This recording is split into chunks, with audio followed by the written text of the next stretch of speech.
जय हिंद दोस्तों। सिर काट के दूसरी बॉडी पे देखिए कैसे लगाया जाता है, कैसे होता है हेड ट्रांसप्लांट। 31 साल के स्पेलरी विलिडनोव दुनिया के पहले ऐसे शख्स हैं जिन्होंने अपना हेड ट्रांसप्लांट कराने का फैसला किया। वैलेरी रूस के रहने वाले हैं और एक सॉफ्टवेयर प्रोफेशनल है। Valerie Werdnig Hoffmann muscle based disease नाम के एक ऐसी बीमारी से ग्रसित हैं जिनसे लगभग इनके पूरे शरीर के नाकाम कर दिया है। वो अपने शरीर का एक भी हिस्सा हिला भी नहीं सकते, सिर छोड़ के उनका पूरा शरीर ही पैरालाइज है।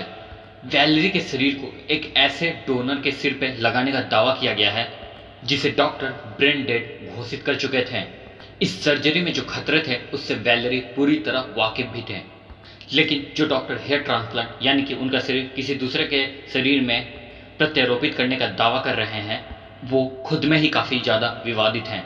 वैसे भी हेड ट्रांसप्लांट जैसी सर्जरी के खतरे से हर कोई वाकिफ है। उसे इतनी जल्दी अप्रूवल कैसे मिल गया ये बहुत बड़ी बात है। खुद मेडिकल साइंस ने इंसानों पे ऐसी चमत्कार पहले कभी नहीं देखी है। तो आखिर क्या हुआ वैलेरी के साथ, कौन है आखिर वो विवादित डॉक्टर? जानने के लिए इस वीडियो में जरूर बने रहें। इस चैनल को सब्सक्राइब कर दीजिए, बेल आइकन को दबा दीजिए और जितना ज़्यादा हो सके शेयर कीजिए ताकि नॉलेजेबल वीडियो काफ़ी लोगों के पास पहुंचे।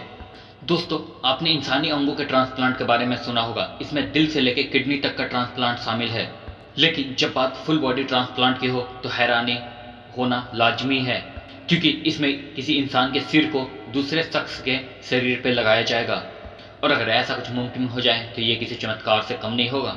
मेडिकल साइंस की बात करें तो हार्ट ट्रांसप्लांट ने तो जमी जमाई सोच को बदल के रख दिया है। जो एक वक्त पे नामुमकिन लगता था वो आज मेडिकल साइंस की सच्चाई है। आज डॉक्टर आँख, लिवर, दिल सहित इंसान के शरीर की कितनी अंदरूनी चीज़ें, बाहरी अंगों का ट्रांसप्लांट बड़े आसानी से कर देते हैं। लेकिन अब जिस कमाल को पूरा करने का दावा किया गया है उसे किसी ने सोचा भी नहीं होगा। इटली के न्यूरो सर्जन सर्जियो कैनवेरो वही कंट्रोवर्शियल सर्जन हैं जिन्होंने इंसानी सिर का ट्रांसप्लांट का दावा किया है और कहा है इस काम के लिए आज के वक्त सारी तकनीक मौजूद है। दुनिया के पहले हेड ट्रांसप्लांट के तकनीक का दावा करने वाले सर्जन इटली के ट्यूरिन में एडवांस न्यूरो मॉड्यूलेशन ग्रुप के डॉक्टर हैं। क्या आपने कभी सुना है इससे पहले हेड ट्रांसप्लांट के बारे में? तो आपको बता दें कि ये पहले हो चुका है, एक बार नहीं 2 बार हो चुका है। और फर्क ये है कि ये एक्सपेरिमेंट पहले इंसानों पे नहीं जानवरों पे आजमाया गया था। ये बात साल 1908 की है, जब डोनर डिक्रेथ्री नाम के डॉक्टर ने हेड ट्रांसप्लांट का एक्सपेरिमेंट परफॉर्म किया। उस डॉक्टर ने एक अलग नस्ल के कुत्ते के सर पे रेसिपिएंट डॉग की गर्दन पर प्लेस कर दिया। हालांकि चार्ल्स गुथरी का यह हाई प्रोफाइल एक्सपेरिमेंट पूरी तरीके से फेल साबित हुआ। वो कुत्ते कुछ पलों के लिए भी जिंदा नहीं रह पाए।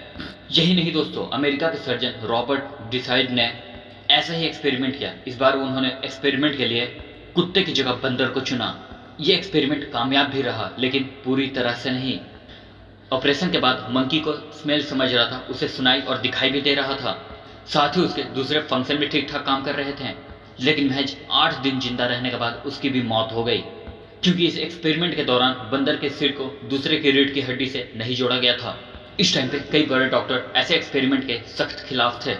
दरअसल हेड ट्रांसप्लांट की सर्जरी एथिकल रूप से भी सर्जन को कबूल नहीं थी, क्योंकि इसमें नई जिंदगी मिलने से कहीं ज़्यादा जान जाने का खतरा था। इसी वजह से आम लोगों ने भी ऐसी सर्जरी पे ऐतराज जताया। अब साल आया 2015, जब इटालियन डॉक्टर सर्जियो कैनवेरियो ने हेड ट्रांसप्लांट पे नया दावा खड़ा कर दिया।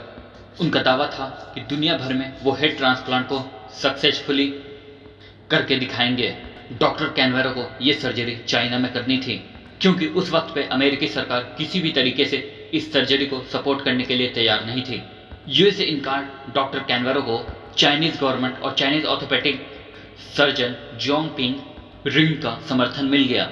उसके बाद उन्होंने दावा कर दिया कि वो बहुत जल्द इस सर्जरी को करेंगे और जल्द ही सर्जरी के तारीख का ऐलान भी कर देंगे। डॉक्टर ने यह फैसला किया कि वो डोनर के तौर पे किसी ऐसे शख्स को चुनेंगे जिसकी बॉडी हेल्दी हो लेकिन ब्रेन डेड हो। ब्रेन डेड ऐसी सिचुएशन होती है जब किसी इंसान का दिमाग मर चुका होता है, यानी कि उस इंसान को बचाने की सारी गुंजाइशें खत्म हो जाती है। वहीं रेसिपिएंट ऐसा शख्स होगा जिसका हेड पूरी तरीके से स्वस्थ होगा और शरीर काम नहीं कर रहा होगा। कैनवेरो ने बताया कि सर्जरी के लिए उन्हें $100 मिलियन की जरूरत पड़ेगी और इसके साथ ही सर्जन की बड़ी टीम की जरूरत पड़ेगी। डॉक्टर कैनवेरो का कहना था कि उन्हें डोनर और रेसिपिएंट की स्पाइनल कॉर्ड यानी रीढ़ की हड्डी को काटने के लिए ऐसे ब्लेड चाहिए होंगे जो कि डायमंड के बने होंगे। उनका दावा है कि इससे शरीर की हड्डी को कम से कम नुकसान पहुंचेगा। इसके बाद डॉक्टर कैनवेरो को रूस के पैलेरिस प्रिडनोस मिले जो इस सर्जरी के लिए तैयार थे। डॉक्टर कैनवेरो ने पैलेरिस से पर्सनली जाकर मुलाकात की और सर्जरी के प्रोसेस को समझाया। वैलेरी समझ चुके थे कि इस सर्जरी में उनकी जान भी जा सकती है। उन्होंने माना कि वो इस सर्जरी को लेकर काफ़ी डर में हैं और वैलेरी का ये भी कहना है कि उसके अलावा उनके पास कोई दूसरा चारा नहीं है, क्योंकि साल दर साल उनकी हालत और भी ज़्यादा खराब हो रही है और इस तरह उनका पूरा फ्यूचर ही बर्बाद हो जाएगा।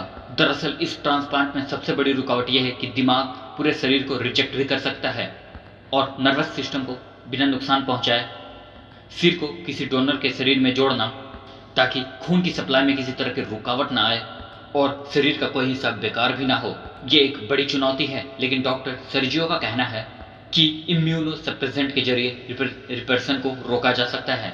वहीं पॉलीएथिलीन नाम के एक ग्लू से रीढ़ की हड्डी के दोनों सिरों को बिना ज़्यादा नुकसान के जोड़ा जा सकता है। दरअसल डॉक्टर सर्जियो ने दावा किया कि इलाज के दौरान पूरी शरीर की हड्डियों को कायम रख के ट्रांसप्लांट करने वाले मरीज को धीरे धीरे बेहतर स्थिति में लाया जा सकता है। हालांकि ये सोचने के वाली बात है कि आखिर ये मुमकिन कैसे होगा कि किसी इंसान के शरीर को किसी दूसरे इंसान के सिर से जोड़ दिया जाए। हालांकि इस ट्रांसप्लांट की शुरुआत होगी मरीज के शरीर और डोनर के सिर के टेम्परेचर को कम करने के साथ। इसके मदद से ऑपरेशन के दौरान टिश्यूज को मरने से रोकने में मदद मिलेगी। गर्दन को काटने के बाद बड़े बड़े ब्लड वेन्स को छोटे छोटे ट्यूब्यूट से जोड़ा जाएगा और रीढ़ की हड्डी को खास तरह के ब्लेड से काटा जाएगा ताकि नुकसान कम से कम हो। इसके बाद प्रक्रिया आएगी सिर को किसी डोनर के बॉडी पे लगाने की। इसमें रीढ़ की हड्डी के दोनों छोरों को पॉलीएथिलीन ग्लू की मदद से आपस में जोड़ दिया जाएगा। फिर गर्दन में टाँके लगाने के बाद मरीज के शरीर को 3 से 4 हफ्तों तक कोमा में रखा जाएगा ताकि बिना हिलाए डुलाए सारे घाव भरे जा सके। इस दौरान स्पाइनल कॉर्ड पे लगी रीढ़ की हड्डी को एक्टिव बनाए रखने के लिए इतना टाइम दिया जाएगा और कोमा से बाहर आने के बाद मरीज शरीर हिला सके और बोल भी सकेगा। लेकिन पूरी तरह से हेल्दी होने के लिए उसे 1 साल तक फिजियोथेरेपी की मदद लेनी होगी। डॉक्टर सर्जियो को अपनी तकनीक पे भरोसा है, लेकिन कई साइंटिस्टों को ये पॉसिबल नहीं लगता। अब बात वैलेरी की कर लेते हैं, जो दुनिया के पहले ऐसे शख्स बनना चाहते हैं जिसने हेड ट्रांसप्लांट कराया हो। हालांकि इक्विपमेंट और फाइनेंशियल क्राइसिस की वजह से डॉक्टर सर्जियो कैनवेरी इस सर्जरी को टालते रहे और इस बीच वैलेरी की शादी हो गई। इसी दौरान पत्नी और फैमिली के दबाव में उन्होंने इस सर्जरी को करने से टाल दिया और इस तरह डॉक्टर कैनवेरी का सपना सपना ही रह गया। हालांकि इस बात से कोई इनकार नहीं कर सकता कि अगर डॉक्टर कैनवेरी का ये सपना सफल हो गया तो ये ऐसे लोगों को नई जिंदगी दे सकता है जो नर्वस और मसल सिस्टम से जुड़ी गंभीर बीमारियों का शिकार है।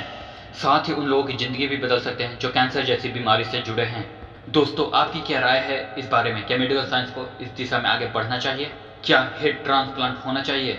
तो आई थिंक आपको ये वीडियो नॉलेजेबल लगा होगा, तो इसको अपने तक सीमित ना रखिए। आपके पास जो भी प्लेटफॉर्म मौजूद है वहाँ पे इसे ज़रूर शेयर करें। व्हाट्सएप, इंस्टा, फेसबुक, जहाँ भी आप शेयर करना चाहते हैं शेयर कीजिए ताकि ये नॉलेजेबल वीडियो बाकी लोगों के पास पहुँचे। तो फिर मिलते हैं अगले इंटरेस्टिंग वीडियो के साथ। जय हिंद।